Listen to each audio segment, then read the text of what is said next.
Epstein files ये नाम फिर से हर तरफ सुनाई दे रहा है ना? कहानी काफी पेचीदा है। इसमें पावर है, पैसा है, मिस्ट्री है और ऐसे सवाल हैं जिनके जवाब अब तक नहीं मिले हैं। तो चलिए आज इसी पहेली को सुलझाने की कोशिश करते हैं। एकदम सिंपल भाषा में समझेंगे कि आखिर ये पूरा मामला है क्या। तो सबसे पहला सवाल जो दिमाग में आता है वो ये है कि भाई इतने सालों बाद अचानक ये एप्स्टीन फाइल्स की बात फिर से क्यों होने लगी? ऐसा क्या हो गया कि ये मामला फिर से हर न्यूज़ चैनल की हेडलाइन बन गया है? तो आज हम क्या क्या देखने वाले हैं? सबसे पहले कि ये मामला वापस न्यूज़ में क्यों आया, फिर कि ये जेफरी एप्स्टीन था कौन, उसके बाद इन फाइल्स के अंदर असल में है क्या, और हाँ, ये भी देखेंगे कि ये कहानी इतनी डिस्टर्बिंग क्यों है और एक बहुत बड़ी गलतफहमी को भी क्लियर करेंगे। और आखिर में बात करेंगे कि आज जस्टिस कहाँ खड़ा है और कौन से सवाल अभी भी बाकी हैं। तो चलिए शुरू करते हैं पहले और सबसे ज़रूरी सवाल से कि आखिर ये कहानी फिर से सुर्खियों में आई ही क्यों? देखिए, इसकी कई बड़ी वजह हैं।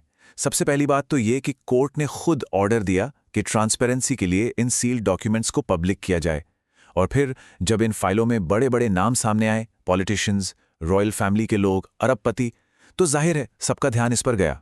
एक और बात है, लोगों में एक शक था, एक गुस्सा था कि पावरफुल लोग एप्स्टीन को बचा रहे थे, और ऊपर से ये इलेक्शन का साल भी है, तो इन नामों के बाहर आने से पॉलिटिकल बहस भी तेज हो गई है। अब आते हैं उस इंसान पर जिसके इर्द गिर्द ये पूरी कहानी घूमती है। आखिर कौन था ये जेफरी एप्स्टीन? जेफरी एप्स्टीन सिर्फ कोई अमीर आदमी नहीं था, वो पावर सर्कल्स का मतलब सत्ता के गलियारों का एक बहुत बड़ा नाम था। उसके कनेक्शंस दुनिया के सबसे पावरफुल नेताओं, बड़े बड़े बिजनेसमैन और सेलिब्रिटीज तक थे। सोचिए उसका नेटवर्क कितना बड़ा और कितना असरदार रहा होगा। लेकिन इस पूरी चमक दमक के पीछे एक बहुत ही डरावना सच छिपा था। एप्स्टीन पर आरोप लगे और ये आरोप बहुत ही गंभीर थे। नाबालिगों के साथ सेक्स ट्रैफिकिंग का एक पूरा नेटवर्क चलाने का आरोप।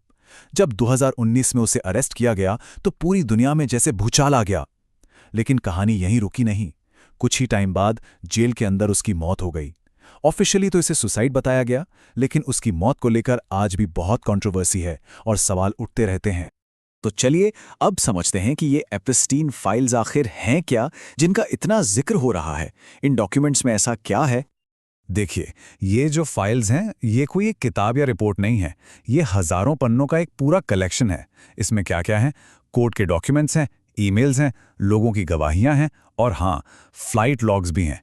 फ्लाइट लॉग्स मतलब उसके प्राइवेट प्लेन में कौन कौन, कब और कहाँ गया, इसका पूरा रिकॉर्ड। और ये सब कुछ हाल ही में 2023-24 में कोर्ट की ऑर्डर पर पब्लिक किया गया है। ये कहानी कोई आज की नहीं है, ये रातों रात सामने नहीं आई। इसकी जड़ें बहुत पुरानी हैं, दशकों पुरानी। देखिए, 2008 में एप्स्टीन को एक डील के तहत बहुत ही हल्की सजा मिली थी, जिस पर काफी विवाद हुआ। फिर 2019 में उसकी गिरफ्तारी और मौत हुई। 2021 में उसकी पार्टनर घिस्लेन मैक्सवेल उसे इस काम में मदद करने के लिए दोषी पाई गई। और अब 2023-24 में इन फाइल्स के पब्लिक होने से इस कहानी में एक नया मोड़ आया है। लेकिन ये कहानी सिर्फ एक आदमी के गुनाहों की नहीं है, ये उससे कहीं ज्यादा बड़ी और परेशान करने वाली है। सोचने वाली बात है कि एक समाज के तौर पर यह हमें इतना अंदर तक क्यों हिला देती है।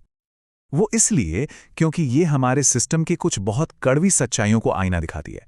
ये दिखाती है कि कैसे पैसा और पावर जस्टिस में देरी कर सकता है या शायद उसे रोक भी सकता है। ये बहुत गंभीर सवाल खड़े करती है।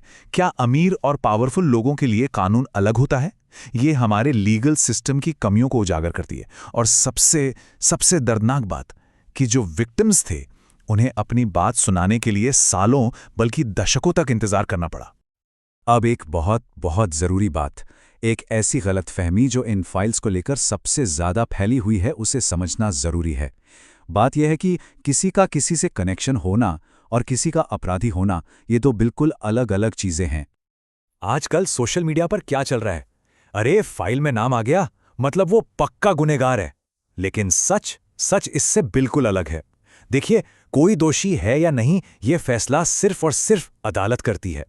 ये फाइलें बस किसी का एप्स्टीन के साथ एसोसिएशन या उन पर लगे आरोप दिखाती हैं। ये कोर्ट का आखिरी फैसला नहीं है। इस फर्क को समझना हमारे लिए बहुत ही जरूरी है। मैं ये बात फिर से दोहरा रहा हूं क्योंकि ये बहुत जरूरी है। इन फाइलों में सिर्फ नाम होने का मतलब ये कतई नहीं है कि कोई अपने आप में दोषी साबित हो गया। तो सवाल उठता है कि भाई अगर कोई बेगुनाह है तो उसका नाम इन फाइलों में क्यों आएगा? इसके कई सीधे साधे कारण हो सकते हैं। जैसे हो सकता है कि किसी गवाह ने अपनी गवाही में बस उनका जिक्र कर दिया हो, या हो सकता है कि उनका एप्स्टीन से कोई प्रोफेशनल या सोशल कांटेक्ट रहा हो, मतलब काम के सिलसिले में मिले हों या किसी पार्टी में। यह भी मुमकिन है कि इन्वेस्टिगेटर्स ने केस की जांच के दौरान उनसे सिर्फ सवाल जवाब किए हों। तो इन सारी बातों के बाद आज की तारीख में हम कहाँ खड़े हैं? देखते हैं कि न्याय का सफर कहाँ तक पहुंचा है और कौन से सवाल हैं जो आज भी मुबाए खड़े हैं। सबसे अहम बात, जो विक्टिम्स हैं उनमें से कई आज भी ये मानते हैं कि उन्हें पूरा न्याय नहीं मिला है। और सच तो ये है कि इस पूरी कहानी में उनकी आवाज़ ही सबसे ज़्यादा मायने रखती है। हाँ, एप्स्टीन अब इस दुनिया में नहीं है और उसकी साथी मैक्सवेल जेल में है, पर इसका मतलब ये नहीं कि कहानी खत्म हो गई। बिल्कुल नहीं। अभी भी ऐसे बहुत से सवाल हैं, बहुत सी ऐसी परतें हैं जिनका खुलना बाकी है।